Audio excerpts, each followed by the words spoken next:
Hi all, I think I'm live now. If I'm live, can you guys please say hi? Hi Saloni. Hi Pravesh. We have close to hi Bhanu.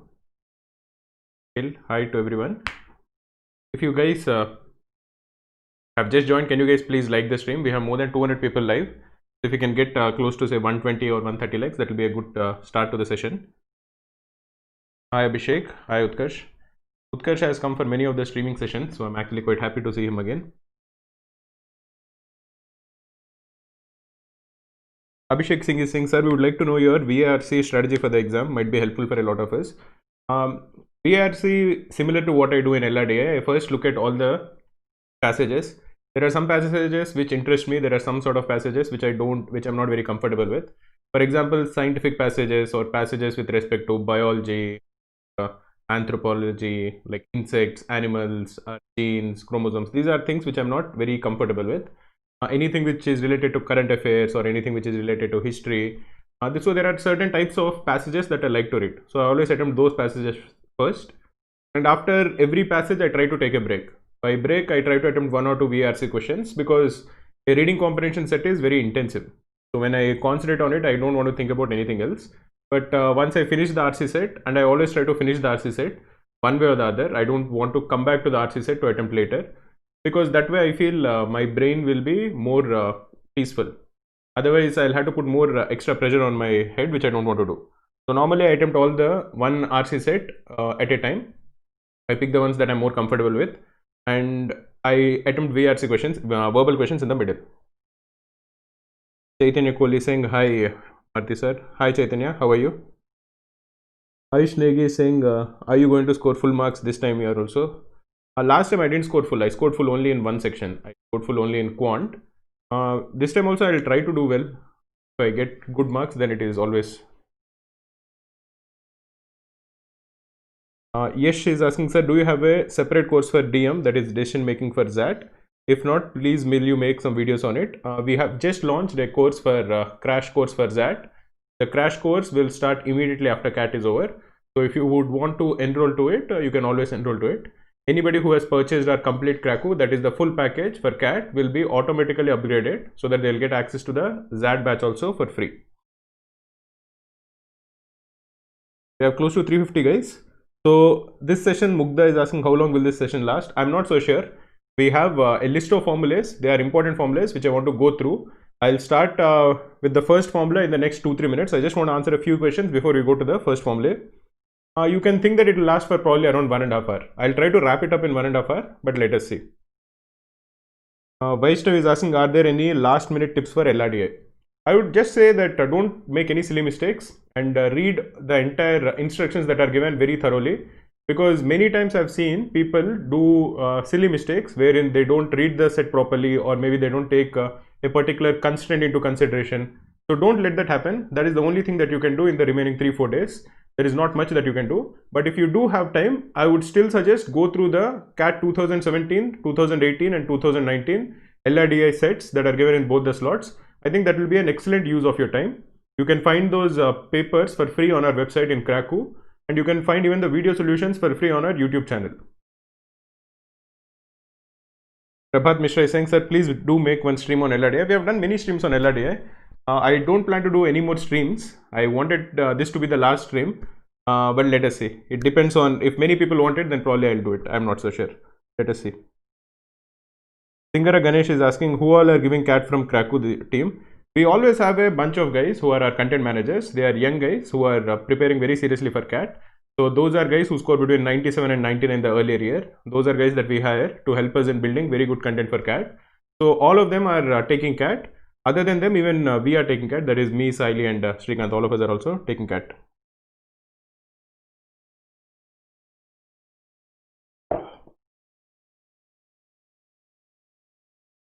Chaitanya Kohli is saying short motivational video by you and Saili. Yeah, maybe. Let us see. I want to switch off and focus on the examination. That is the reason I don't want to stream for the last 3-4 days. Because if I stream, then I'll be distracted, which I don't want to do. Okay, guys. So let us first look at the first session, formulas. The first formulas are based on logarithms. Logarithms, in my opinion, is a very easy topic. It is a topic where you can definitely score 100% accuracy with 100% accuracy. So let us go through the important formulas from logarithms.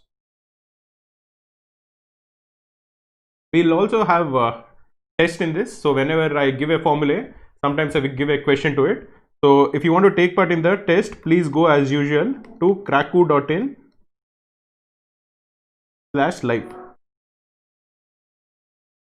Please go to kraku.in/live. I'll first explain all the formulas. Once all the formulas are done, then we will go ahead and answer one question based on one of these formulas, so that you will remember the application of the formula very well. That was the plan for this session. Sai Kumar Khanna is asking, one live stream of you attempting a live mock. I'll do that. There are just some operational constraints with that. The operational constraints being that I design all the mocks for Kraku. So, and I don't want to take a competitor's mock. So that is the reason I don't know which mock to attempt. That is the only reason I can think of. Anyway, let us see. Probably I won't do a live stream for mock this year. Maybe I'll do it for next year, where I'll ask Saili to maybe set the mock and then I'll take it live. Otherwise, I just don't know which mock to attempt. I don't want to attempt a competitor's mock because that is not something that I would want to do. Anyway, let us look at all the formulas that are given. As I said, these are all formulas in logarithms. Logarithms is a topic that you should be very thorough with. To just give you the basics, if you have a number like say x to the power n is equal to y, then if you take log of y to the base x, this will equal n.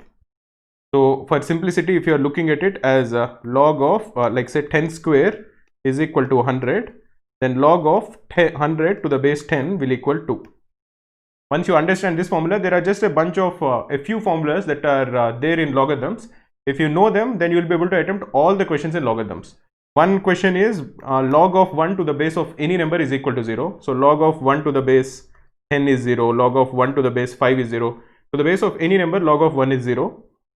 The second formula is addition of two logarithms. So if you are adding two logarithms with the same base, that is log of x to the base a plus log of y to the base a, this is equal to log of x into y to the base a. This also is probably a basic formula which many people who have studied logarithms would know. Another formula which I think is quite useful is log of b to the power c to the base a is equal to c times log of b to the base a. That is, if you are looking at it as log of 10 square to the base 2, this is equal to 2 times log of 10 to the base 2. A corollary to this, which again I find to be very useful, is if the power is in the base and not in the argument. That is, log of b to the base a to the power c is equal to 1 by c times log of b to the base a. This also I use many times when I am solving questions. So know both of this. If the power is in the base, then it will be 1 by that the logarithm. If the power is in the exponent, then it will be those many times the logarithm. Another thing that you can think of, which is a corollary, is that log of a to the power x to the base b to the power x is equal to log of a to the base b. So guys, once we go through all the formulas, we'll have one question on logarithms. So please go to kraku.in/live if you're looking to attempt that question. We have close to 500 people live today.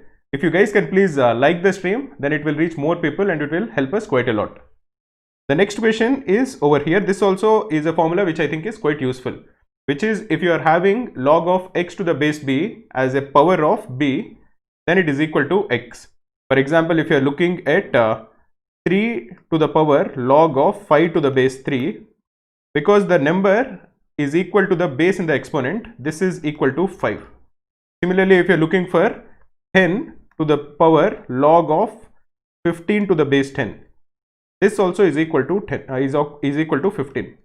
So basically you can cancel log to the base and the number in the base, so that it will become just the argument of the logarithm.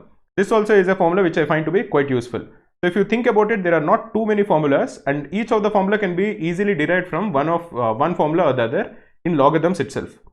The next formula that we'll be looking at is another formula which I find to be quite useful. That is x to the power log of y to the base b is equal to y to the power log of x to the base b.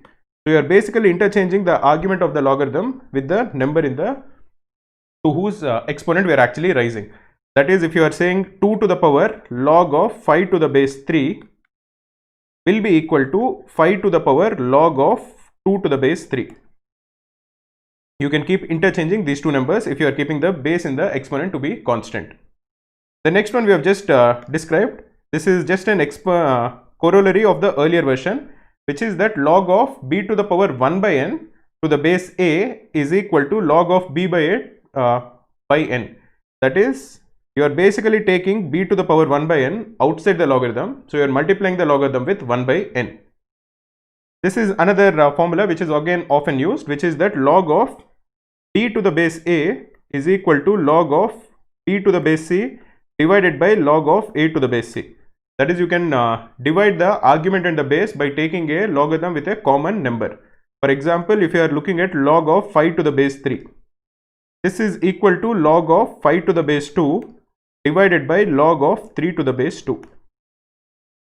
The last question is with respect to log of b to the base a into log of a to the base b. This will equal 1. This can again be derived from many of the earlier formulas, but it is something that you can always remember. It will just help you answer questions fast. So log of 5 to the base 3 into log of 3 to the base 5 will equal 1. We'll be going to the first question. Anybody who wants to attempt it can please go to cracku.in/live. We'll be using a formula that we have just learned. It is not a very trivial formula, as in it is definitely not going to be log of xy to the base a, which is equal to log of x to the base a plus log of y to the base a. But we'll definitely be using one of the formulas that are given over here. And I think it will be an interesting way for you to check whether you have understood all the formulas or not. So take a minute, go through all the formulas now and go to cracku.in/live. We'll post the question in exactly 30 seconds.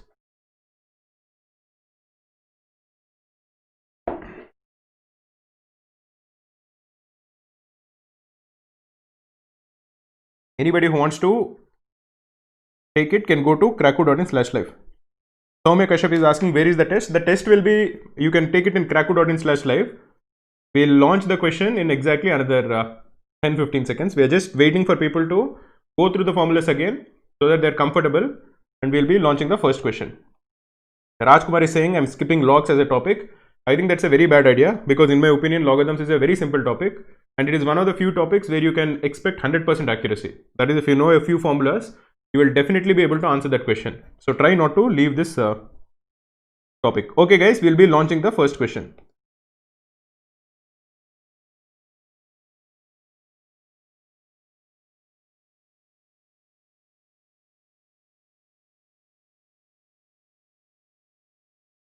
We are close to 500 people who are live right now. If you guys can please like this stream, we have close to 350 likes. If we can actually touch 350 likes, that will be a very important milestone for us.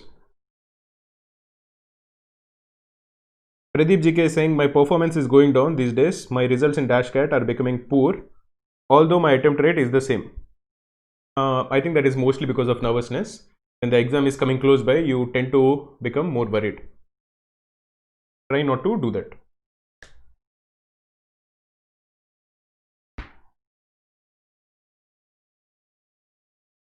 Seravan SK is saying, is geometry, arithmetic and number systems enough for quant? Yeah, it is definitely enough. And to be honest, you don't have a lot of time right now. So just focus on the areas of strength. Don't miss out on any of the topics which you think you are comfortable with. Himanshu Dadich is saying, true sir, log is easy. Yeah, even I agree.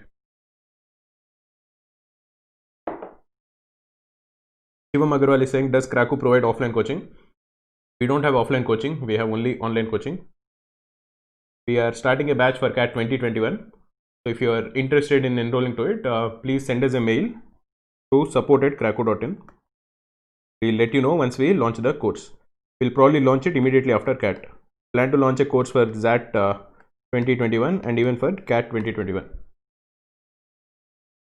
Srinivas Prashant is saying, sir, will 2 sets in LRDI be enough to clear sectional cutoff? I'm not so sure. 2, in my opinion, should be just about enough. If you get all of them correct, then probably it will be enough. But don't look at it that way. Try to score as many as you can.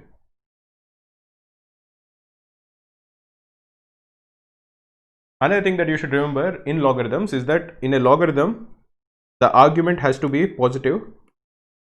That is, x has to be definitely greater than 0, and the base also has to be positive and the base cannot be equal to 1. So sometimes questions might be asked where you get an answer and the number doesn't fit the logarithmic equation that is given. That is, you will be asked to solve for x. You solve for x and you will get say 2, 3 values, and one of the values will be negative. So that cannot be the logarithm. So then you will have to say this is not the answer, only the remaining values are possible values for x. I hope you are understanding what I am saying. So suppose you are told that if say log of x square to the base 10 is equal to, I don't know, is equal to 0, then it would imply that x square is equal to 1. So x can be, sorry, if they tell you that 2 log of x to the base 10 is equal to 0, and then you try to figure out, you get a square and then you solve it and you figure out that x plus it can equal either plus or minus 1, then you should look back at the equation that is given to you and again see if x can be minus 1. If x can be minus 1 for whatever reason, then it is okay, but know that logarithm is not defined when the argument is negative or when the base is either 1 or negative.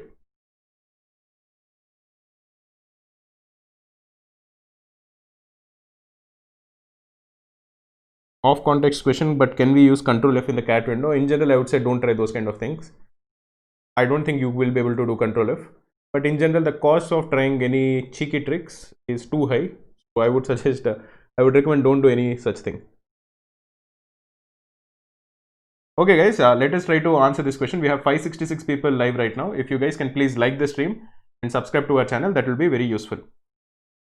So let us look at it. We are given two equations. The first equation has x and the second equation has y. We have to calculate the value of x, we have to calculate the value of y, and then we have to calculate the value of x minus y. So let us calculate the values of both of them over here.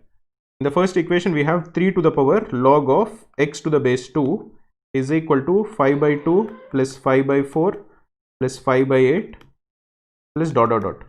As you can see, the right hand side is an infinite geometric progression. The first term is 5 by 2 and the common ratio is half.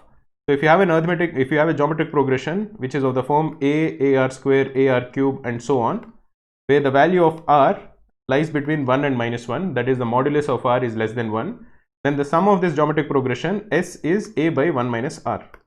This is an infinite geometric progression. This is also an important formula for progressions. We might cover it later, but it is always good to remember it. So in this particular case, the value of the first term is 5 by 2 and the value of the common ratio is half.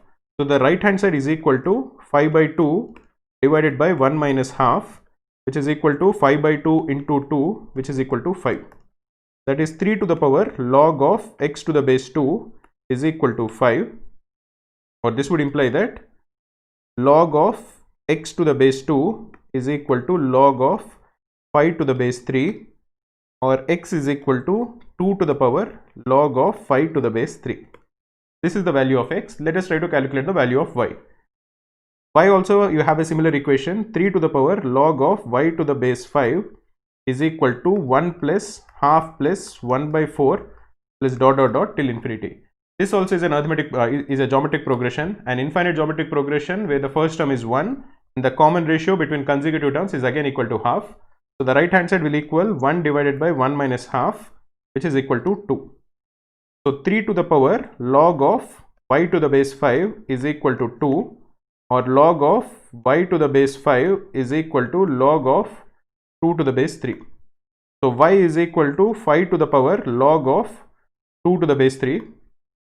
So you have x which is 2 to the power log of 5 to the base 3 and y which is equal to 5 to the power log of 2 to the base 3, and you are asked to calculate x minus y. So immediately you should notice that y you can interchange 5 and 2.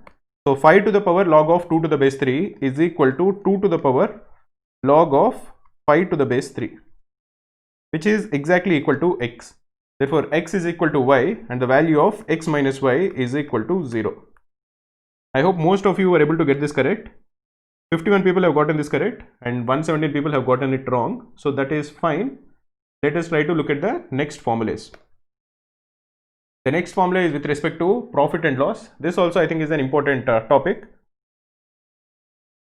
You get a lot of questions from this topic. So we'll go through all the formulas that are there in profit and loss quickly so that we can go to the next topic.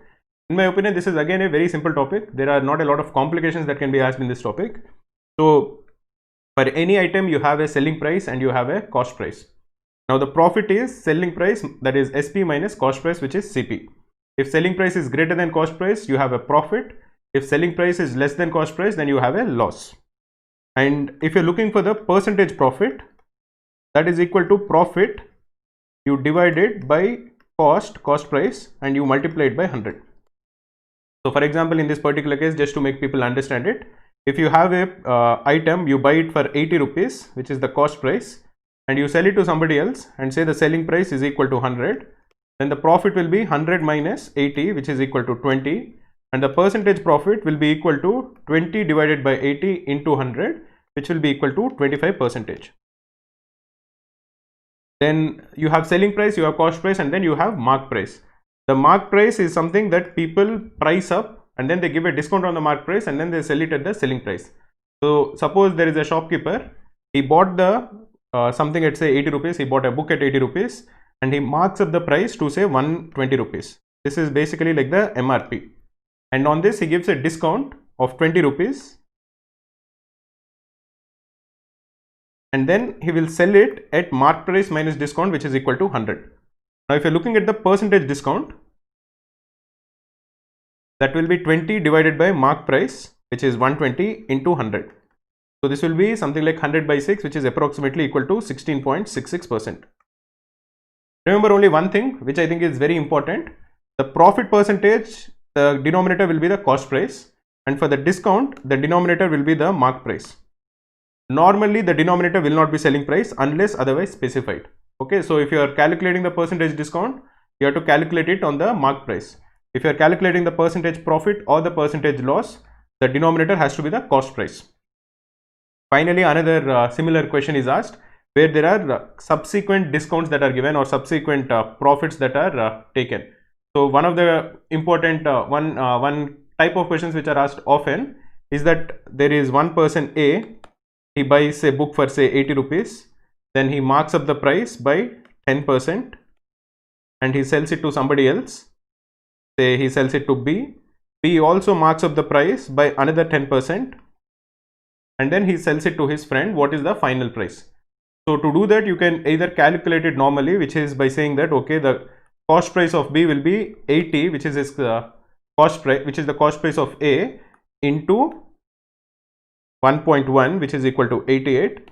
This is the selling price of A and this will also equal the cost price of B. Now once you have the cost price of B, you can say that okay, he is marking it up by another 10%. So his final selling price will be 88 into 1.1, which I think will be something you have to check it. It will be 8 and 16 in the middle. So I think 880 plus 88 will be 960. So it will be 96.8. This is one way of calculating it.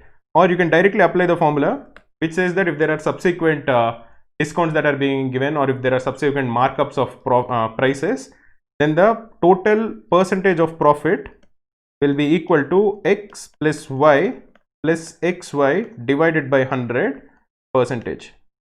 So for example, if there are two subsequent marks up or profit of 20% and if the cost price is equal to 100, one way to calculate the final selling price is by first calculating the intermediate cost price.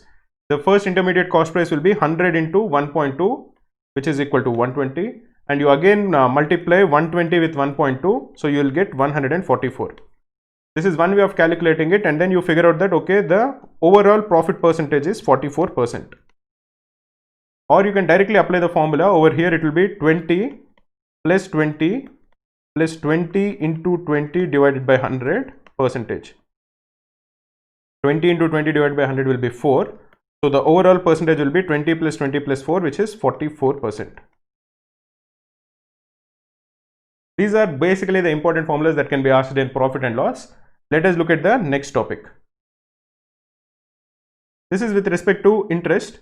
Interest again is also often asked. In general, I think a lot of questions will not be asked with respect to calculations or anything which will be calculation intensive, but it is always good to know the simple interest and the compound interest basics. So simple interest, as you know, will be profit principal into time period into rate of interest by 100 is the simple interest. The one thing that you should remember is that simple interest will be the same for every year. So suppose you are taking a loan of 100 rupees at simple interest of say R%, which we can assume is equal to 10%.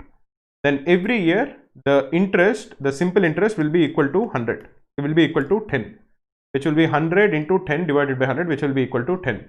What this basically implies is that the simple interest for the first year is 10, the simple interest for the second year is 10, the simple interest for the third year is also equal to 10. So the overall simple interest for 3 years will be 10 plus 10 plus 10, which is equal to 30. With respect to compound interest, the compound interest will keep on increasing year on year. So if you are taking a loan of 100 rupees at a compound interest rate of 10%, the compound interest for the first year will be the same as the simple interest for the first year, that will be 10. But over here, the 10 will be added back to the principal. So now the principal becomes equal to 110 in compound interest. So the compound interest for the second year will become equal to 11. And similarly, the compound interest, now this 11 is added to the principal. So for the third year, the principal becomes equal to 121. So the compound interest for the third year will become equal to 12.1. So you can calculate the compound interest using the formula. Simple interest of per t years is p into t into r by 100. Compound interest will be equal to p into 1 plus r by 100 whole to the power t. This is the amount of compound interest minus the original principal. For any given principal in a normal condition where the rate will be always greater than 0, compound interest will be definitely greater than the simple interest. This is true in normal cases unless there are some very unusual cases where the rate of interest rate is less than 0, which will most likely not happen in the examination. In the examination, r will always be greater than 0, most likely. So in that particular case, compound interest will always be greater than simple interest. And only for the first year, compound interest will be the same as the simple interest. For every other year, compound interest will be greater than simple interest. Can you please explain the formula for the difference in compound interest minus simple interest? It is just the formula. You use the formula for compound interest. P into 1 plus r by 100 to the power t minus p is the compound interest for t years. And simple interest will be p into t into r by 100. If you subtract one from the other, you will get the difference.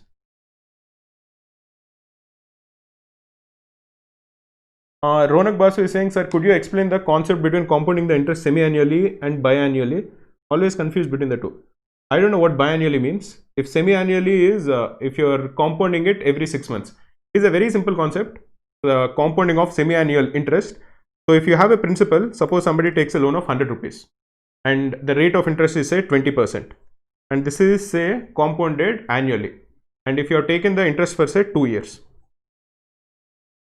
then what it means is that for the first year the interest will be calculated. The interest will be 100 into 20 by 100, which is equal to 20, and at the end of the first year this 20 will be added to 100, so that the principal for the second year will become equal to 120. Therefore for the second year the interest will be 120 into 20 divided by 100, which will be 24. So finally the compound interest or the amount that has to be paid back after 2 years will be 120 plus 24, which is 144. This is if the principal is being compounded annually. The only difference between annually and semi-annually is that instead of being calculated at the end of every year, the interest will be calculated at the end of every 6 months. So over here, for the first 6 months, if you are looking at the case where there is annual calculations, for 0 to 1 years, the principal will remain 100. And from 1 to 2 years, the principal will become 120. And based on it, you will calculate the interest. For the first year, it will be 20, and for the second year, it will be 24. In case of semi-annual calculations, instead of having the same principal for the entire 1 year, it will be calculated only for the first half a year. Only for the first half year will the interest be equal to, will the principal be equal to 100. And in this 6 months, the interest will become equal to 10. So at the end of 6 months, the principal is recalibrated. So instead of 100, it will become equal to 110 for the next 6 months. And again, the principal is added. So what this means is that because the principal is being updated more regularly, the interest that will be earned will also be more. So the only formula that you will have to use is, if somebody says this is semi-annually calculated, just divide the interest by 2 and multiply the time period by 2. So suppose somebody says somebody has taken a loan of rupees 100, the rate of interest is 20% and the time period is 2 years, but over here this is calculated semi-annually. What you will do is basically the effective interest rate will be equal to 10% and the effective time period will be equal to 4 years, and then you calculate the interest using compound interest formula as usual. That is the only difference that you will have to do. Don't get confused. If it is a semi-annual interest rate, just divide the interest rate by 2 and multiply the time period by 2. Okay, let us look at the next question. This is in Venn diagrams.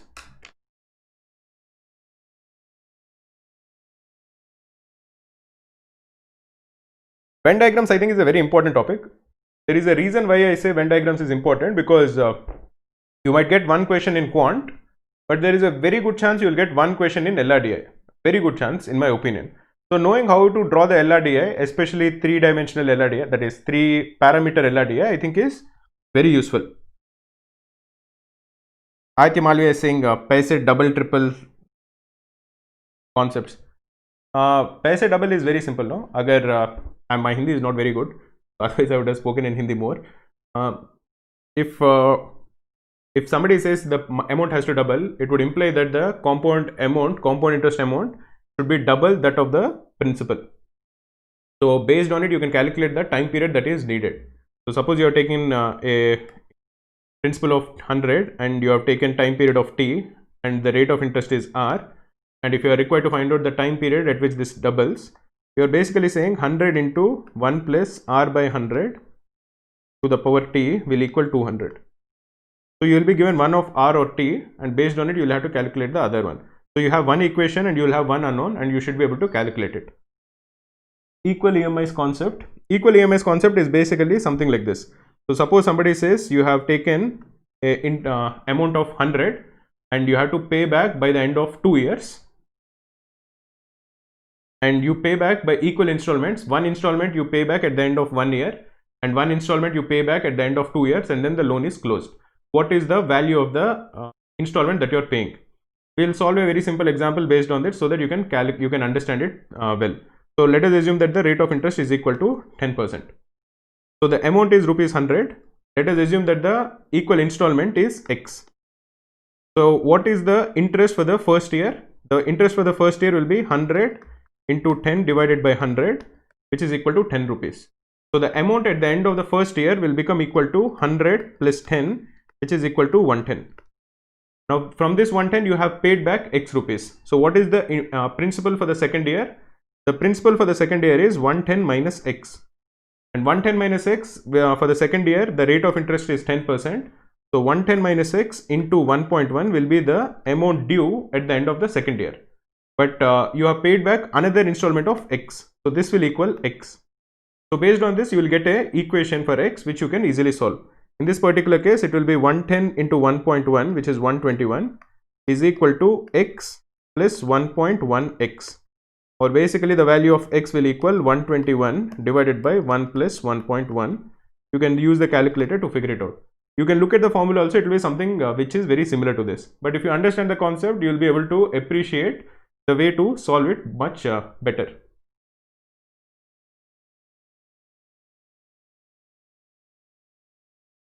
Okay guys, we have 540 people who are live. If you guys can please like the stream, that will be very good. Let us look at equal installments will be tough when 4 or 5 years.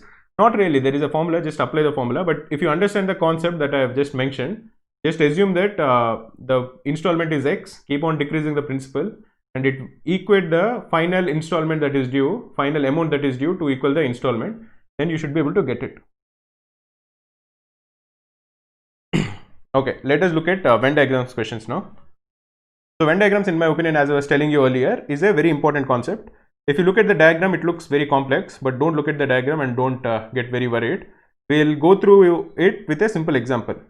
Let us assume that there are, let me draw 3 circles over here. Each of the circle will represent students who play 3 different sports. Let us assume that the 3 sports are tennis, and you have say cricket, say you have chess. And each of the student can play one sport or more than one sport or all the 3 sports. So what this basically represents is the this will help us in representing whatever information is given to us. So if you are given information which starts with something like the number of students who play only tennis, if you are using something like only A, then it can be translated to people who play tennis and don't play cricket and don't play chess. that can be represented in this space in the Venn diagram. Similarly, the people who play only cricket over here can be represented in this space. These guys play only cricket, they don't play tennis or chess. Similarly, the students who play only chess and they don't play tennis or cricket can be represented over here. The people who play tennis and chess but not cricket will be represented over here. The people who play tennis and cricket but not chess will be represented over here. And the people who play cricket and chess but not tennis will be represented over here. And the people who play all the three sports will be represented in the area which is the overlap of all the three circles, which is in the exact middle. Now, another thing that you should know is, if you have only two Venn diagram, if you have only two parameters, like say people who speak Hindi and people who speak say English, then these are two sets, Hindi and English. So the people who speak only Hindi will be over here, people who speak only English will be over here, and people who speak both Hindi and English will be over here. Now, if you are given some information and you are asked to find out the total number of students, for example, if you are told that there are 50 people who speak Hindi and you are told that there are 60 people who speak English, and the number of people who speak both Hindi and English is say 20, and you are asked to calculate what is the total number of students in the class. If it is given that each student speaks at least one language, then the formula to use is that n of A union B. A union B will basically represent the entire universe, that is, it will represent the people who speak at least one language. This is equal to n of A, which is the number of people who speak Hindi, which in this case is equal to 50, plus n of B, which is the number of people who speak English, which in this case is equal to 60, minus the overlap between Hindi and English, which is equal to 20. So this will be 50 plus 60 minus 20, which will be equal to 90. We can expand the same thing when there are three parameters. For example, if you are told that the number of people who play tennis, number of people who play cricket, and number of people who play chess is given to you, and even some information is given about the overlaps, and you are asked to find out the total number of students in the school, then you can use the formula for n of A union B union C. N of A union B union C is equal to n of A plus n of B plus n of C, that is, you add all three of them, and then you subtract all the overlaps, that is n of A intersection B minus n of B intersection C minus n of C intersection A, and then you add the common overlap, which is A intersection B intersection C. This is basically the Venn diagrams concept. We'll be having one more question in Venn diagrams. Please go to kraku.in/live. The question will start in exactly another 15 to 20 seconds. Somebody is asking, can you explain maximizing and minimizing problems? Nandam is asking. In Venn diagrams, please. We have done a session, we have done a stream just on the maximizing and minimizing in Venn diagrams. I would suggest you please go through that stream. It is there on our YouTube channel, because in this session I want to cover all the formulas as soon as possible, because there are so many formulas which I want to cover once. If you are looking for in-depth analysis of maximizing and minimizing, please go to the YouTube stream that we have done. Anyway, go to kraku.in/live. We'll be posting the next question shortly.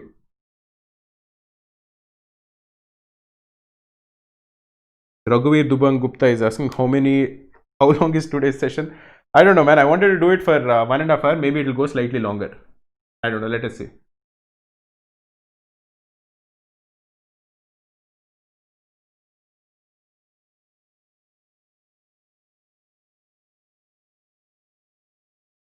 If it is given that 30 students play A and B, should I consider it as only A and B or A, B inclusive? If it is normally given that 30 students play tennis and cricket, you should assume that the overlap of tennis and cricket is 30. Okay, Gautam Raju is saying number of digits using log can cover that, just the formula. So suppose you are asked to find out the number of digits in 2 to the power 100. Okay, what you should do is you calculate the logarithm of this. Assume that this is equal to y, and you will definitely be given what is the value of log of 2. So there will be some way in which you will be given the value of log 2, or some way in which you can calculate the value of log of y. So calculate the value of log of y, which in this case will be equal to 100 into log of 2 to the base 10. Log of 2 will equal 0.301. So this will equal 100 into 0.301, which will equal 30.1. So if you have 30.1, take the argument. This I think is called the characteristic. So take the characteristic, that is 30, and add 1 to it. So the number of digits will be equal to 31. Just take the find the logarithm, take the integer part out of it and add 1 to it. That will be the number of digits.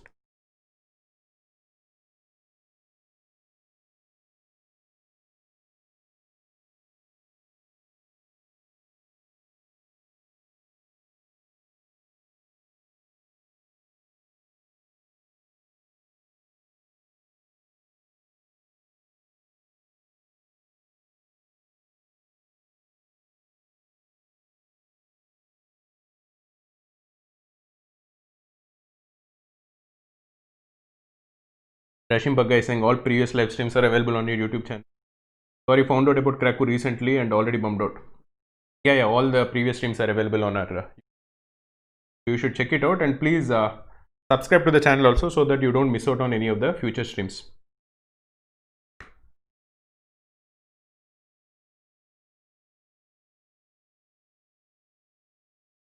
So let us try to solve this. I know there is still time, but let us assume that over here you have 3 parameters, that is families which own bikes, cars and scooters. So let us assume that this is the car and say this is the scooter,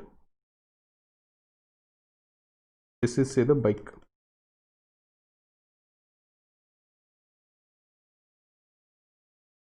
Okay, we are told that there are a total of 60 families. So the total number of values in this should be 60, and all the families which own a car will own a scooter as well. What this basically implies is that there is no person who owns only a car and not a scooter or a bike, and there is no person who will own only a car and a bike but not a scooter, because everybody who is owning a car is owning a scooter also. Now it is given that 16 families have both a car and a bike. So this would imply that this is 16, because if somebody has a car, they have a scooter also, and the 16 families have a bike also, so that is the overlap. We are also told that every family owns at least one type of vehicle, and the number of families that own exactly one type of vehicle is more than the number of families who own more than 2 types of vehicles. So let us assume that A number of families own only a bike, B number of families own only a scooter. Now we are told that exactly one type. Then what is the overlap between bike and scooter? Let us assume this is equal to C. So this will be equal to, because the total number of families is equal to 60, this will equal 44 minus A minus B minus C.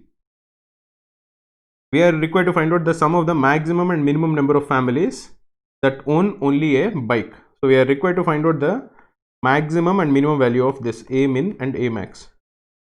We are also told that the number of families that own exactly one type of vehicle, that is A plus B, is greater than the number of families that own more than one type of vehicle. So basically A plus B will be greater than 60 divided by 2, which is equal to 30. Because the total number of families is 60 and people who are owning one type of vehicle is more than the number of people who are not owning one type of vehicle. So that is greater than half of it.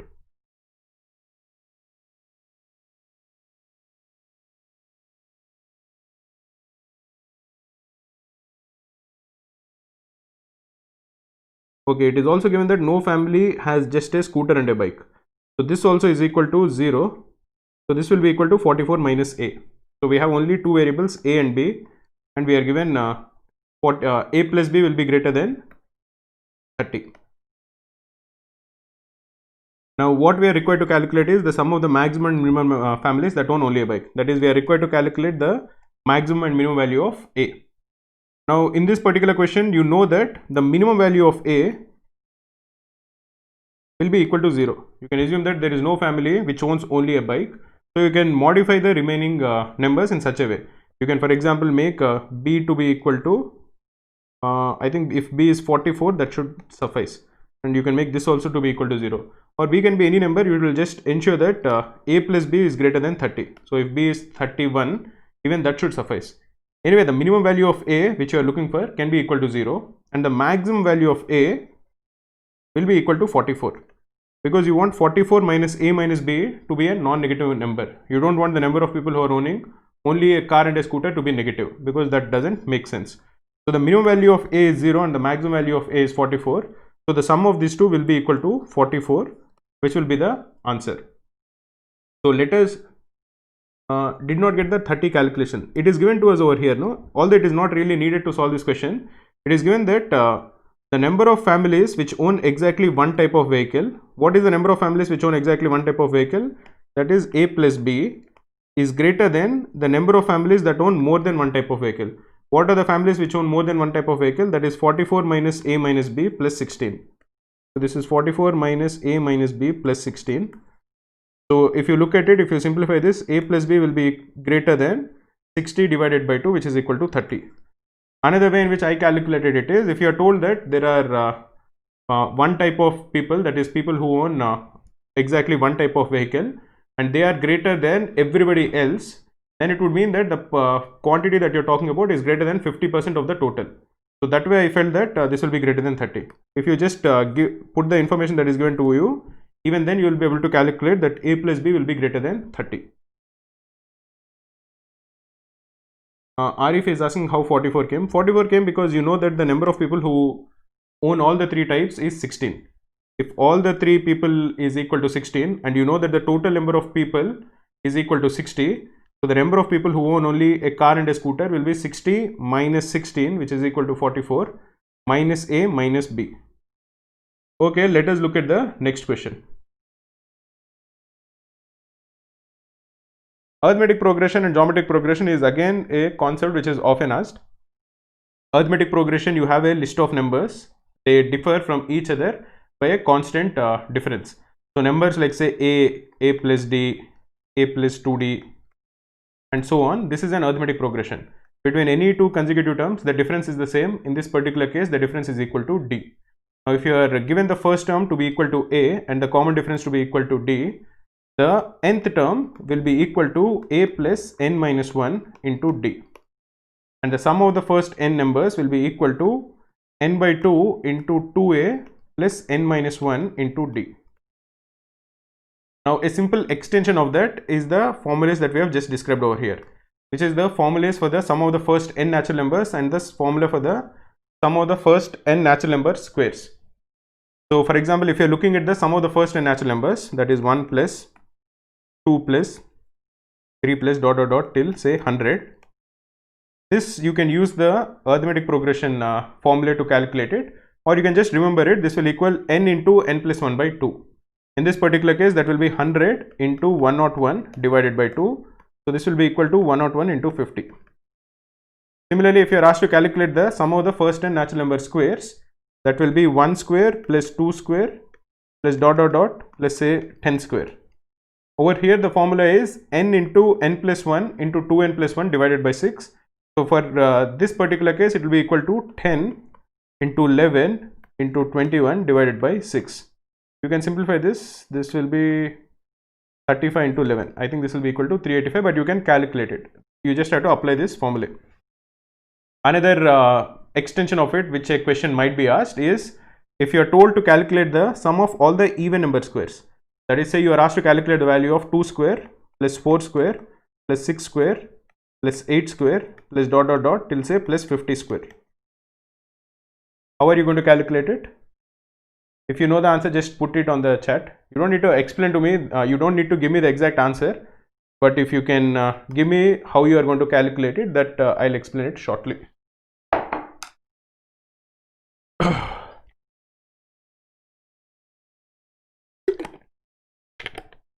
Anyway, if you are asked to calculate the sum of the even squares, it is quite simple. You just take 2 square common, which is equal to 4. Then the first term will be equal to 1 square, which is 1. The second term will be equal to 4 square divided by 2 square, so that is equal to 2 square. 6 square will be equal to, if you take 2 square common, this will be equal to 3 square and so on. So till 50 square, it will become equal to plus 25 square. Yeah, I think many people have gotten it correct, so that is good to know. So you take 2 square common and then this is something that you can apply the formula.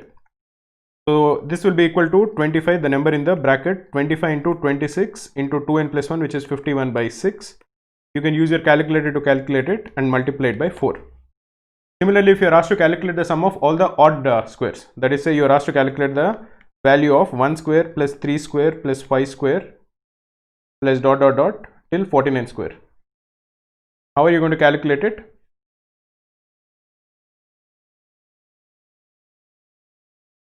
You can put it in the chat. I'll be looking at the chat. So if you are asked to calculate the sum of the odd squares till 49 square, then how are you going to do it?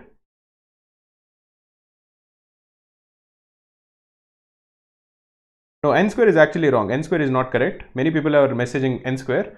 N square is the sum of the odd numbers, that is 1 plus 3 plus 5 plus dot dot dot till 49. This will be equal to n square, that is this will be equal to 25 square. Basically you are taking 49, you are adding 1 to it, 50, and dividing it by 2. Any odd number, sum of the odd numbers, you will get it to be equal to the square. That is basically 1 plus 3 plus 5 dot dot dot plus 2n minus 1 will be equal to n square for all values of n. So if the last digit over here is, say, I don't know, 99, then this will be equal to 50 square.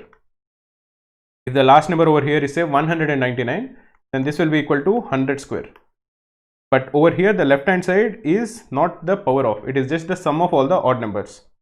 Yeah, many people have gotten this correct now. So they are saying calculate the sum of all the squares and then subtract all the even squares.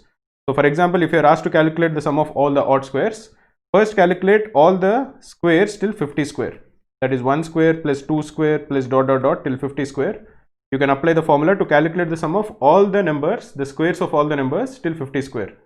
Once you calculate it, then calculate the sum of all the even squares like we have just done earlier. Take 2 square common and then you will be able to calculate the sum of all the even squares. And then subtract the second number from the first number to get the sum of all the odd squares. I hope you have gotten this correct. Now let me quickly explain even geometric progression and then we'll go ahead and answer a question. If you want to take part in the test, please go to cracku.in/live. We'll be posting one question on progressions quite shortly. In a geometric progression, the numbers will have a common ratio. So the first number is a, then the second number will be ar, the third number will be ar square, and so on. Now the sum of the first, the nth term of a geometric progression will be equal to a into r to the power n minus 1, and the sum of the first n terms of a geometric progression will be a into r to the power n plus r to the power n minus 1 divided by r minus 1. So in this particular case, if you make the value of r to be less than 1 and greater than minus 1, and if you make n to be very, very large, then this will be approximately equal to, because r to the power n, when n becomes close to infinity, will be very close to 0. Then the sum of the infinite geometric progression when r lies between minus 1 and plus 1 will be equal to a by 1 minus r. This is with respect to the geometric progression. This is very similar to a arithmetic progression. We will be doing one question on progressions. Please go to cracku.in/live. We will be launching it very soon. Ananya Gupta is saying add and subtract series of squares of even numbers. That is correct. Pavantej also said total minus even. That is also correct. Okay guys, please go to cracku.in/live. The next question will be coming.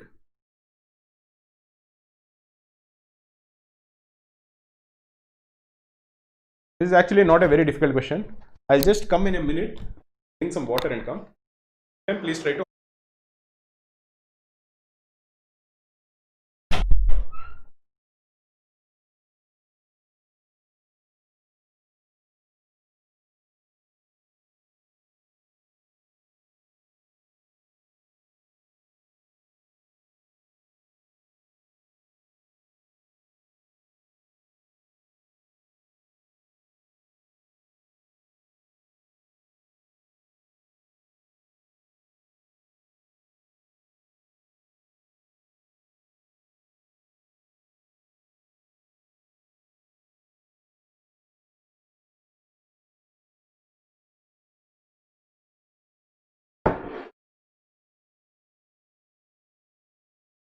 a difficult question. In fact, I felt this was. Let me see. Gotten it correct.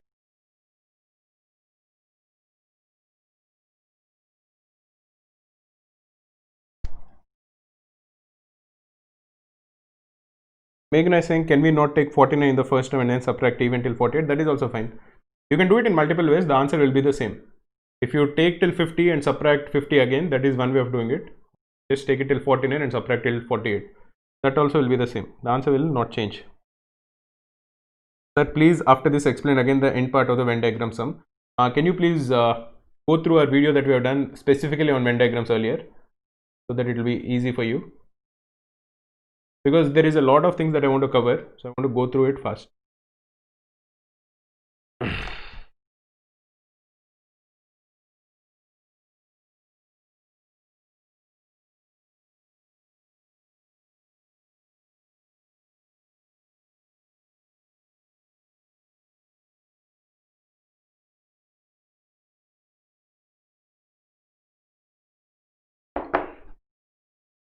Okay, let me try explaining this. So basically we are required to calculate the product of the first 20 terms of the sequence 5, 75, 1125, 16875 and so on. If you look at the consecutive terms, they are differing by a ratio and the ratio is constant. The ratio is 15. 75 is 5 into 15, 1125 is 75 into 15 and so on. So if you're looking at the first term, that is 5. The second term is 5 into 15, that is 5 square into 3. And the third term is equal to 5 cube into 3 square. You're basically adding 1 to the power of 5 and 1 to the power of 3. The fourth term is 5 to the power 4 into 3 to the power 3 and so on. Therefore, the 20th term will be equal to 5 to the power 20 into 3 to the power 19. Now, if you are asked to calculate the product, this will be equal to 5 to the power 1 plus 2 plus dot dot dot till 20 into 3 to the power 1 plus 2 plus dot dot dot till 19. We have just discussed what is the sum of the first n natural numbers, that is equal to n into n plus 1 divided by 2. So in this particular case, the sum of the first 20 natural numbers will be 20 into 21 by 2. This is equal to 210. And the sum of the first 19 natural numbers will be 19 into 20 by 2. This is equal to 190. Therefore, this can be simplified as 5 to the power 210 into 3 to the power 190. So the correct answer will be option C. Let us look at the next question.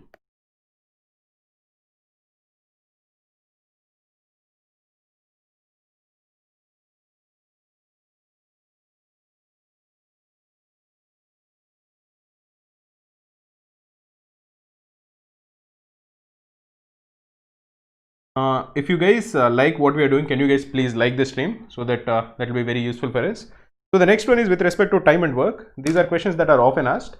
There is only one thing that you have to remember in time and work, that is, if a person is more efficient, he'll complete the work in lesser amount of time, and if a person is less efficient, he'll complete a work in more amount of time.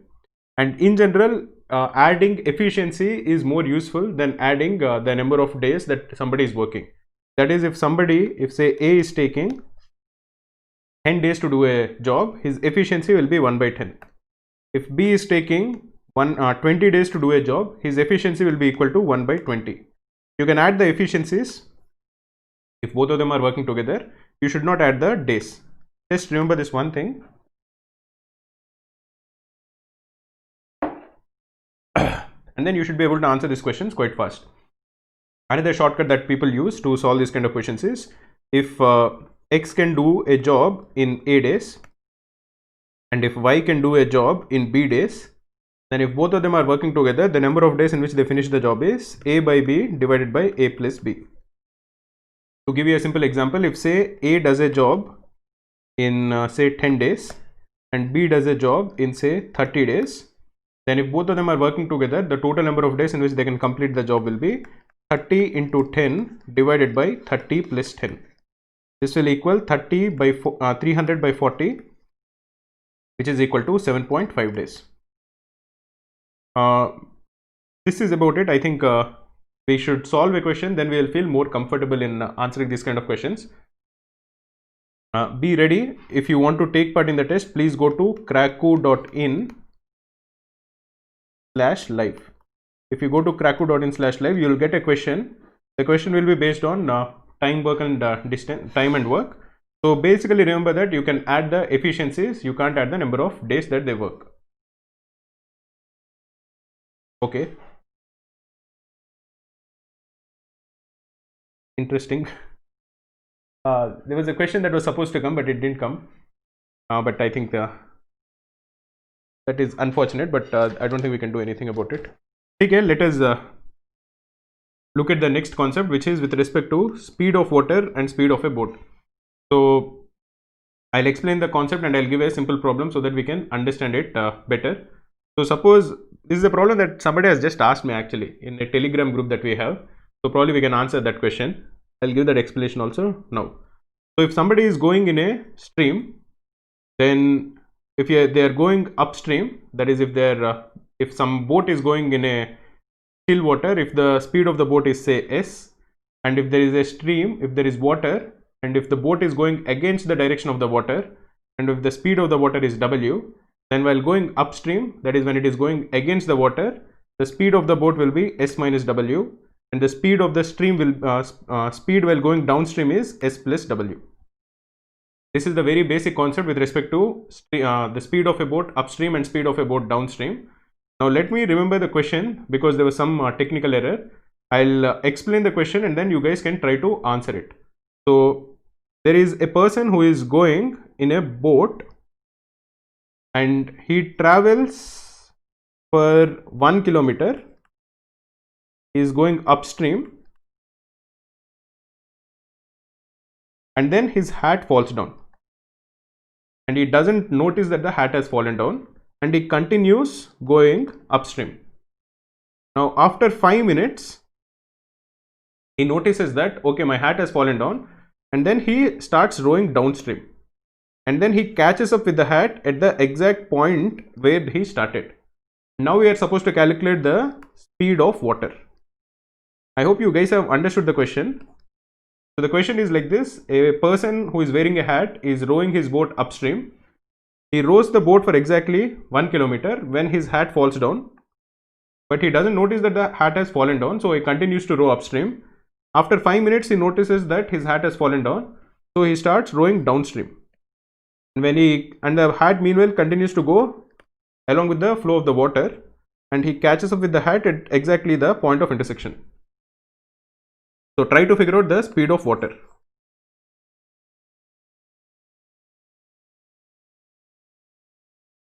Jatin Lalman is saying, take care sir, get well soon. I think I'm fine, man. I don't know why you felt I'm sick. I just get worried that if I speak a lot, my throat will get hurt. Somebody wanted to join the Telegram group, so we'll give you the link to join our Telegram group. It is a very active Telegram group. Anybody who can answer this question, I'll be very happy. If you guys need any doubts, let me know.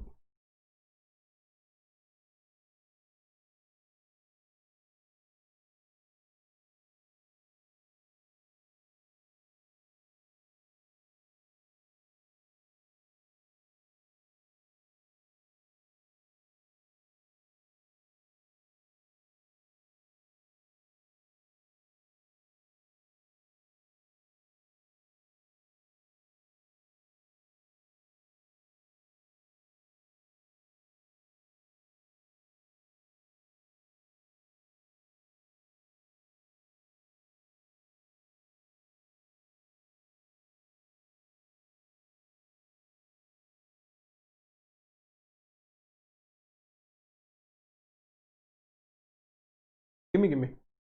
Okay, hi guys, I think I'm live now. If I'm live, can you please?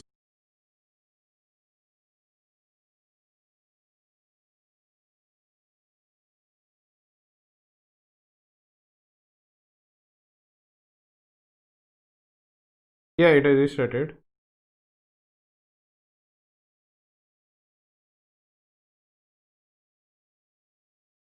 Okay, hi guys, I think I'm live now. You see me? I'm so sorry for the trouble. Facing some technical issues, but I think it should work now. We're live again. Thanks a lot, guys. If you have just joined, can you guys please like the stream? Let us go ahead and try to answer the question. So the question that we just discussed is that there is a person who is going on a boat and he goes for exactly 1 kilometer. After 1 kilometer, his hat falls down. He continues to row upstream. He doesn't notice that his hat has fallen down.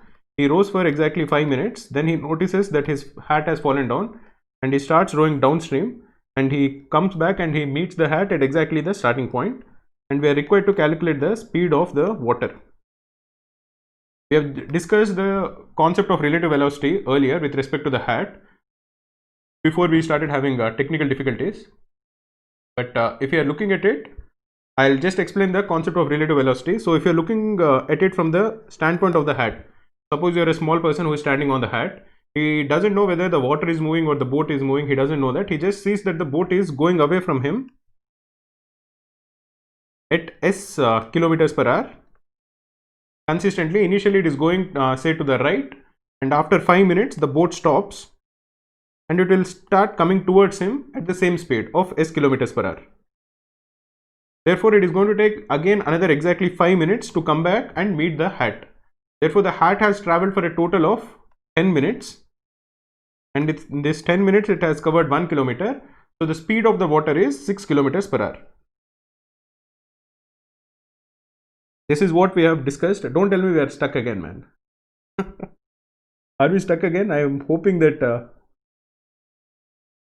the internet is working fine. I think it is working fine, right? Am I live or are you seeing any lag? We are okay, I think, yeah.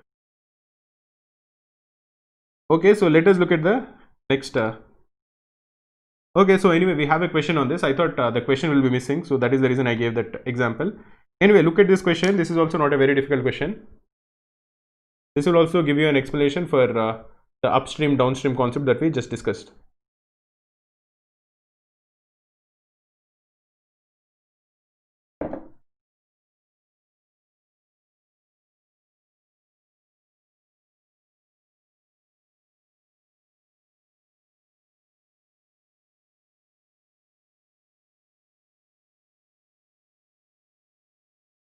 Also, all the guys who are in Tamil Nadu and Andhra Pradesh, the places which are about to be hit by cyclone, please be careful.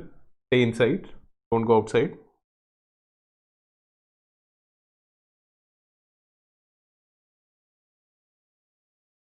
If you guys have just joined us, can you guys please like the stream? If you like the stream, that will be very useful to us. More people will join and more people will be benefited by this.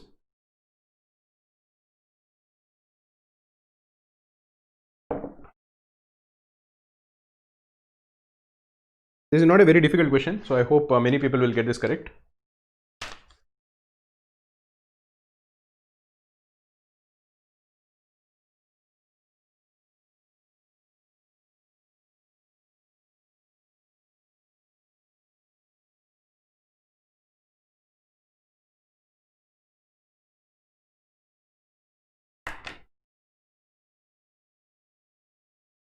So in this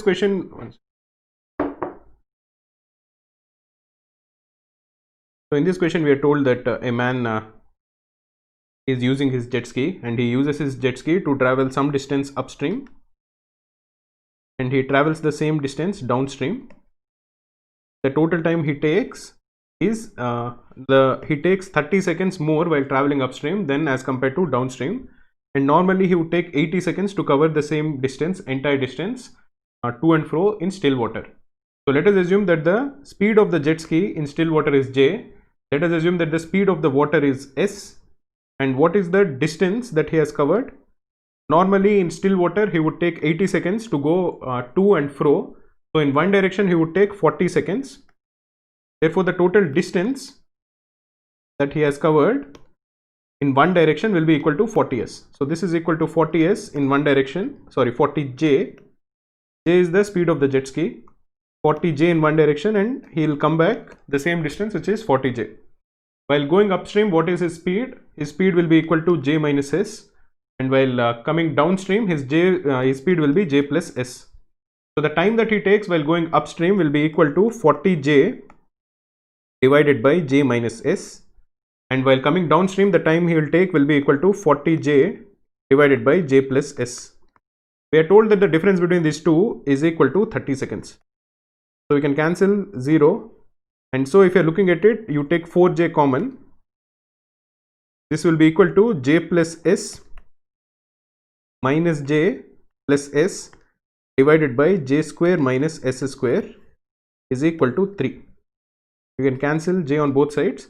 So this will equal 8js is equal to 3j square minus 3s square. You are given the speed of his jet ski, that is given as 30 meter per second. But even before we substitute the value of j to be equal to 30, we'll try to solve this as a quadratic equation. So let us assume that j by s is equal to p. So let us divide the entire equation by s square. So this becomes equal to 8j by s is equal to 3j by s whole square minus 3. But this is equal to 3p square minus 8p minus 3 is equal to 0. This is a quadratic equation. If you solve it, you will find out that the value of p is equal to 3. And you will get another value of p which is negative, so you can ignore it. So if you calculate the value of p, j by s is equal to 3, or the value of s will be equal to j by 3, which is equal to 10 meter per second. So the correct answer will be B. Let us look at the next question. This is the concept with respect to integral solutions of a given equation, the non-negative and the positive integral solutions. This is also commonly asked. This is especially asked in permutations combinations. So let us look at it.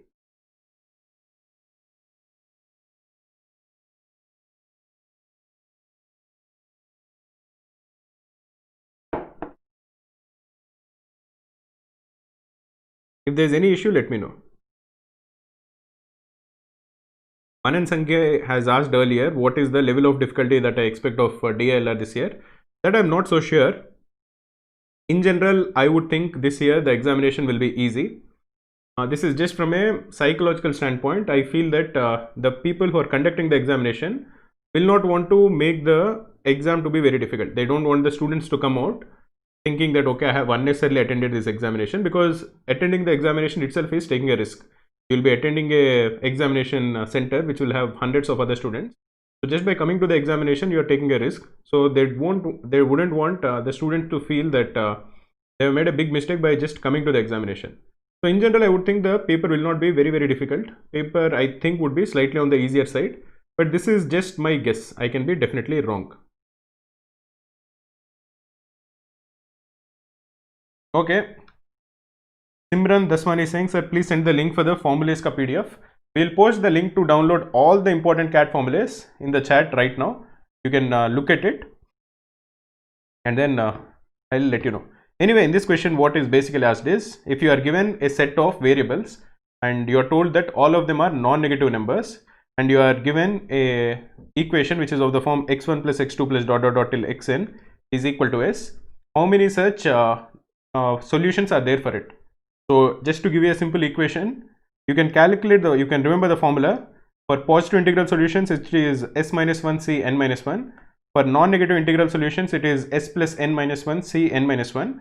But if you are looking at it as an example, if you are given three variables, a plus b plus c, if you are told is equal to 8. Now, how many non-negative integral solutions does this have? Non-negative integral solutions would imply that a or b or c, each of this can be equal to 0. If you are told that all of them are positive integral solutions, then a or b or c will be greater than or equal to 1. So that is the only difference. One of them will include zeros also, and the other one will not include zeros. If you are looking at the first case, where you are looking at the non-negative integral solutions, that is, all of them are integers and they are not negative. So they are basically whole numbers, 0 included. Then the formula for this is 8 plus how many variables are there? There are 3 variables. So you add 8 to 3 and you subtract 1. C, the number of variables, that is 3 minus 1, that is 2. Or basically, if you simplify this, this will be equal to 10C2. This is for non-negative integral solutions. Just calculate the number of variables. What are they equal to? Add both of them up, subtract 1 from it, and then see the number of variables minus 1. This is for non-negative integral solutions. If you are looking for positive values, the answer will be very similar. You can actually derive it from the first formula that I have just described. But okay, let us look at the derivation. So suppose you have n numbers. Again, if you are looking at just the same case of a plus b plus c is equal to 8. But in this particular case, you are told that all of them are positive. They are not necessarily negative. they are not non-negative. So basically over here you want a, b, c to be greater than or equal to 1. You don't want any of them to be equal to 0. Then let us assume that there is a variable a1 which is equal to a plus 1. There is a number b1 which is equal to, a minus 1. b1 will be equal to b minus 1 and c1 will be equal to c minus 1. Now a1, b1 and c1 are also integers, and because a, b and c are greater than or equal to 1, a1, b1 and c1 will be greater than or equal to 0. Now if you are representing the original equation in terms of a, b and a1, b1 and c1, it would imply that a1 plus b1 plus c1 is equal to 5. And how many integral solutions does this have? You add 5 to the number of variables, that is 5 plus 3, and you subtract 1. See the number of variables minus 1, which is 3 minus 1. This will equal 7c2. Essentially the formula for this is, if you are given n variables x1 plus x2 plus dot dot dot plus xn is equal to s. If you are looking for the number of positive integral solutions, that will be s minus 1 c n minus 1. This would imply that none of the variables is equal to 0. If you are looking for the non-negative integral solutions, that will be s plus n minus 1 c n minus 1. So let us answer a question which is based on the same concept. Sachin Joshi is saying 1.5 hours ho gaya. Yeah man, I'm actually pretty bad with my time. Also we faced some internet issues, right? Otherwise I think we would have been closer to the end. Right now I think we are around 65% or 70% there. Soptik Das is saying, thank you sir and ma'am for everything you have done for the students. I can't tell you how much these videos have helped me. Thanks a lot Soptik. I also have a request for you. If you appreciate what we are doing, if you think what we are doing is a good job, please share some good feedback with your juniors and with your friends. Because many times we hear the same complaint from students that they haven't heard about Krakow earlier. They always say that you are spending very little on marketing. The reason we are spending very little on marketing is because we are a very small company. We are basically a team of around 20-25 people who are putting a lot of effort to help thousands of students. So, and we really request all of you, whoever is thinking that we are doing a good job and we are working hard, to please share some good feedback with your juniors and with your friends so that we can reach more people.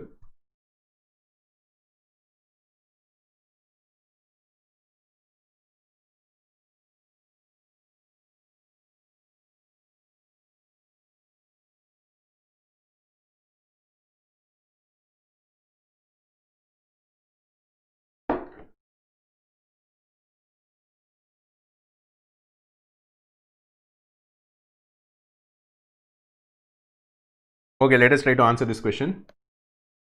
In this question, you are asked to find out the number of non-negative integral solutions for x plus 4y plus z is equal to 32.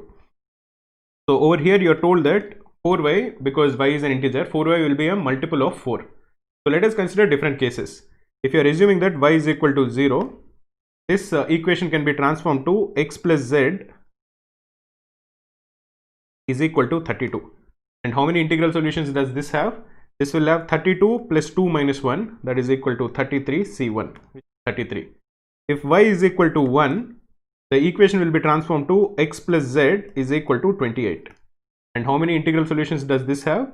This will be 28 plus 2 minus 1, which is 29 c1.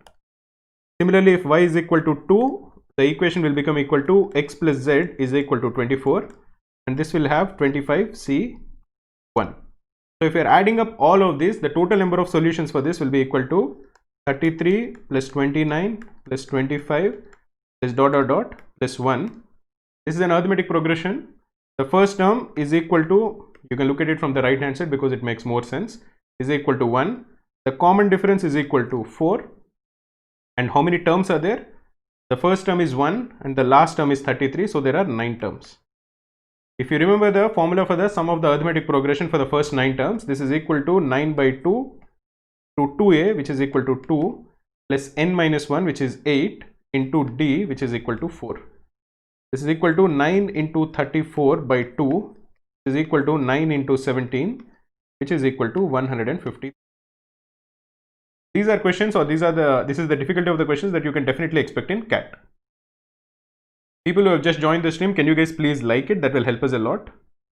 In the meantime, let us go to the next concept.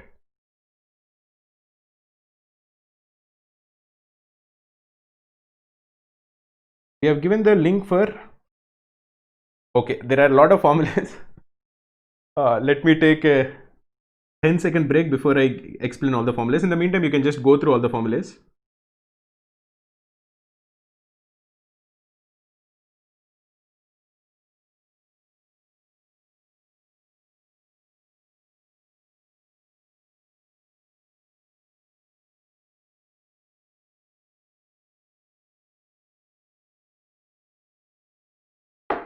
Okay, this is mostly about factors.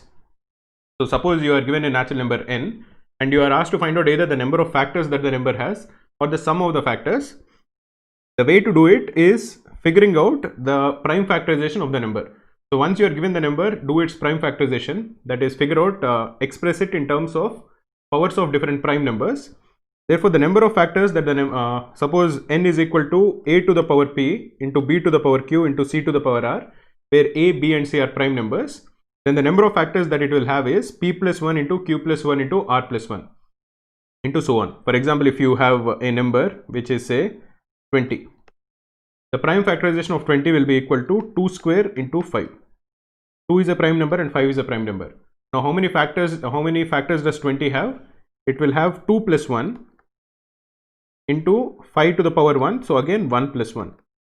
So this will be 3 into 2, which is equal to 6 factors.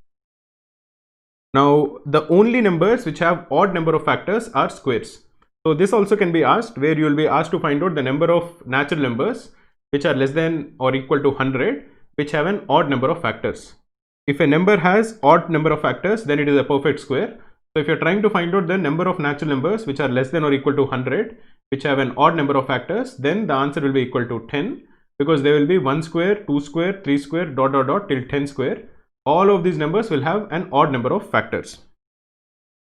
Now if you are trying to express a number as a multiple, as a product of two factors, you can always express it as a product of two factors. You will always be able to find pairs. Only when it is a perfect square you will not find that pair. So again, this is coming back to what we have discussed earlier, that a perfect square will have an odd number of factors. This is basically saying that if you are, for example, looking at 12, you can express 12 as many ways. You can say that this is 1 into 12, this is 2 into 6, or this is 3 into 4. You can also express it in the exact opposite way, that is 12 into 1, or 6 into 2, or 4 into 3.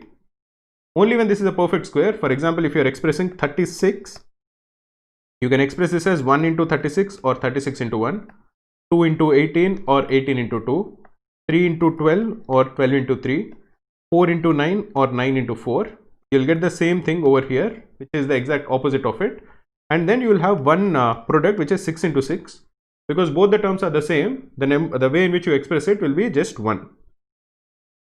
The next thing you'll have to look at it is if you have a number n which is of the form 2 to the power p into 3 to the power q into 5 to the power r into dot dot dot, the number of even factors that this number has will be equal to p into q plus 1 into r plus 1 into dot dot dot.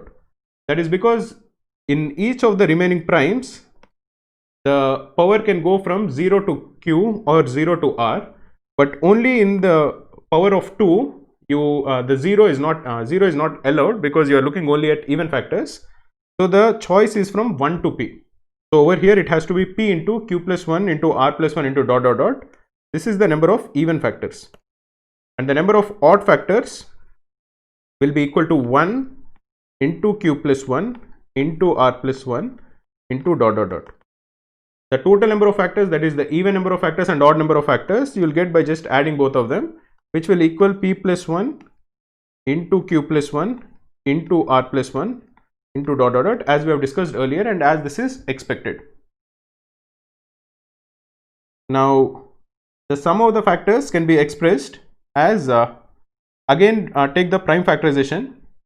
If it is of the form a to the power p into b to the power q into c to the power r into dot dot dot, the sum of the factors will be a to the power p plus 1 minus 1 by a minus 1 into b to the power q plus 1 minus 1 by b minus 1 into c to the power r plus 1 minus 1 by c minus 1 into dot dot dot. And there is another important concept, which is that the highest power of a prime in n factorial will be the sum, but we'll discuss this again later. Many times you are asked the highest power of a prime in a factorial of a number. We'll come to that later. Anyway, let us look at one question which will help us in understanding factors much better. Try to solve this question. This is not a very difficult question. And people who have just joined it, can you guys please like the stream?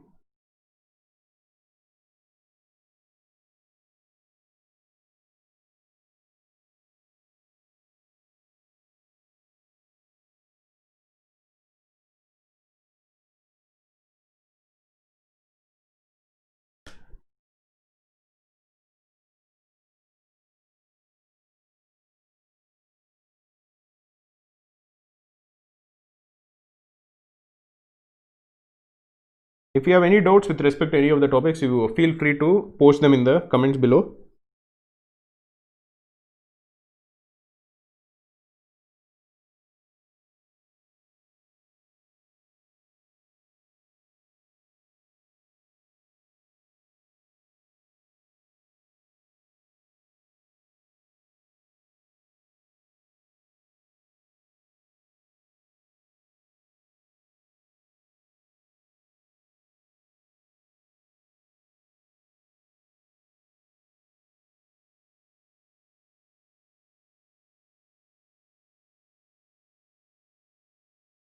Nobody is getting this correct. That is actually very surprising.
Okay, let us try to answer this question. In this question, we are required to find out the 4 people have gotten this correct. Okay, in this question, we are asked to find out the sum of all the even factors of 144 and the odd factors of 2400. 144, if you are doing the prime factorization, that will be equal to 16 into 9. So this is equal to 2 to the power 4 into 3 square. So what we'll do is we'll first calculate all the sum of all the factors of 144, and from that we will subtract the sum of all the odd factors. What is the sum of all the factors of 144? As we have discussed earlier, the sum will be equal to 2 to the power 5 minus 1 by 2 minus 1 into 3 to the power 3 minus 1 by 3 minus 1. 2 to the power 5 is equal to 32 minus 1 is 31 into 3 cube is 27 minus 1 is 26 divided by 2 is 13. So this is 31 into 13, which is equal to 403. 403 is the sum of all the factors of 144. Now we have to figure out what are the odd factors of 144. If you are having a number which is something like 2 to the power a into 3 to the power b, which is an odd factor of 144, a has to be equal to 0. So it has to be of the form 3 to the power b, where b is less than or equal to 2. So the odd factors will be 1, 3 and 9. These are the only 3 odd factors of 144. So what is their sum? Their sum will equal 9 plus 3 plus 1, which is equal to 13. So the odd factors of 144 total up to 13. Therefore, the sum of all the even factors will be equal to 403 minus 13, which is equal to 390.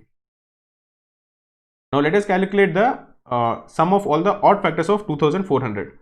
2400 is equal to 8 into 300 is equal to 32 into 75. Is basically 2 to the power 5 into 75 is 3 into 5 square. Now if you're looking only at the odd factors of 2400, you can basically ignore 2 to the power 5. So all the odd factors of 2400 are basically factors of 3 into 5 square. Now what is the sum of all the factors of 3 into 5 square?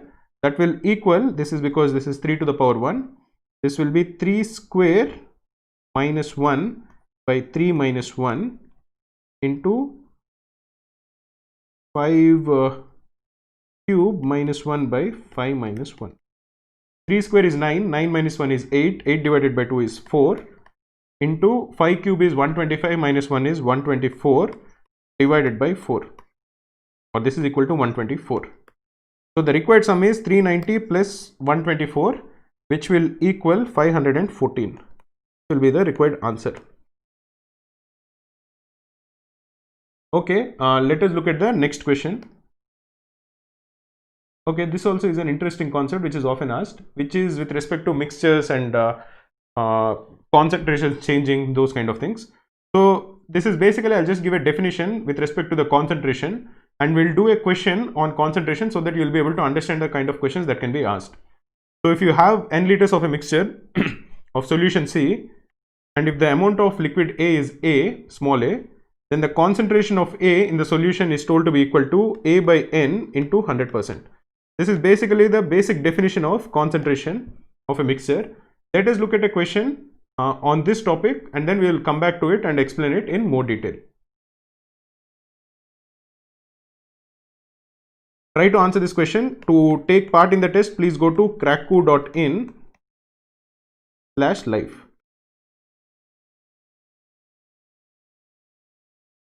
We have 390 people who are watching it. If you guys can please like the stream, that will be very good.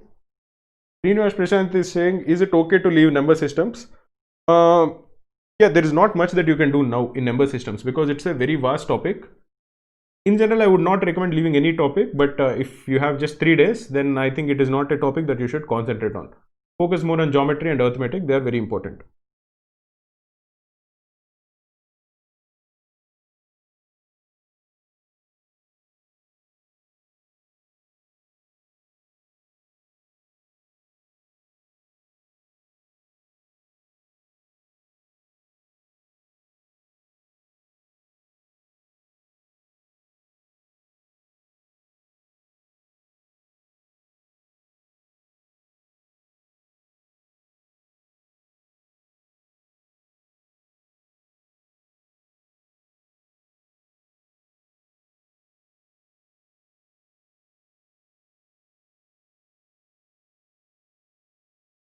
President Obama is asking a question.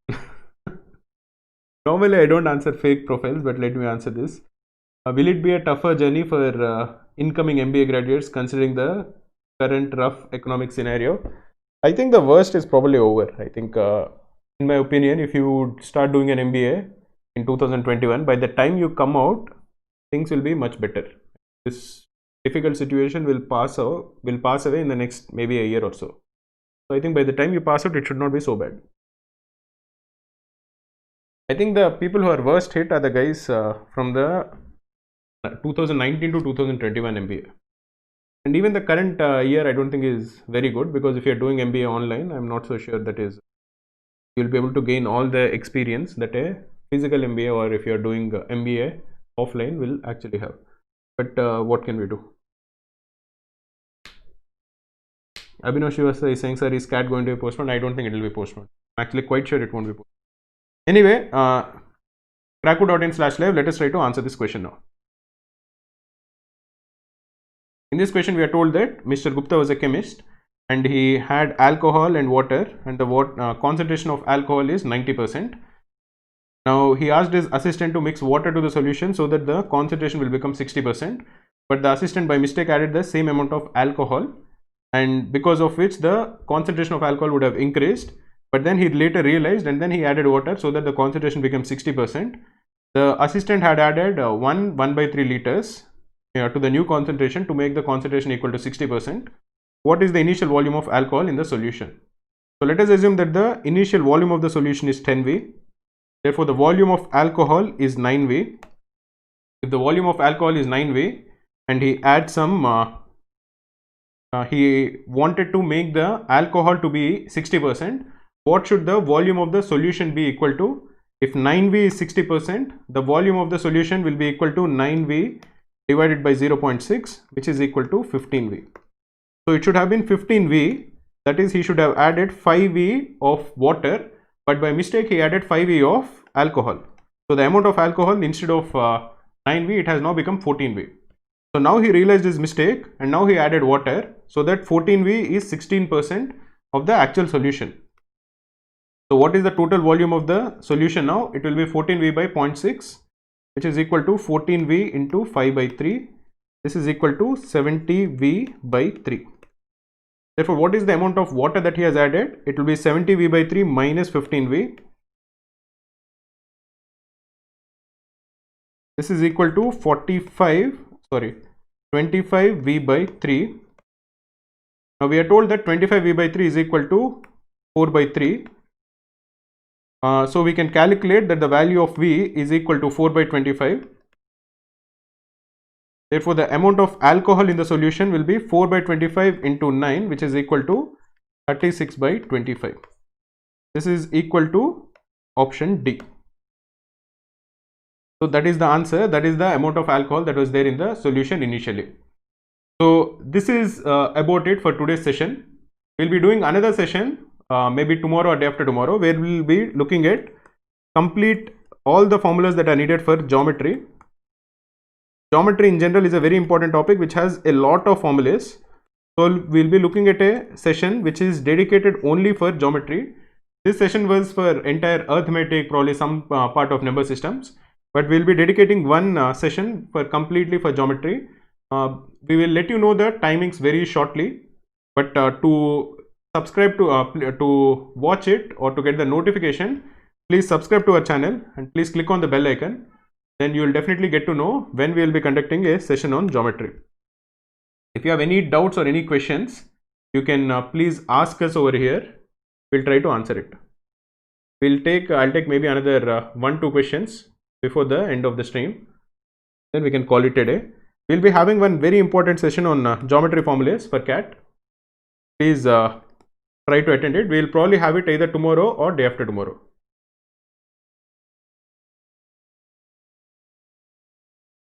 Karthikeya Gupta is saying, we'll be waiting, sir. Thanks for it. Thanks a lot, guys. If you like our stream, can you guys please like this video so that you'll get notification when we do a stream next. Thanks a lot. All the best and good night.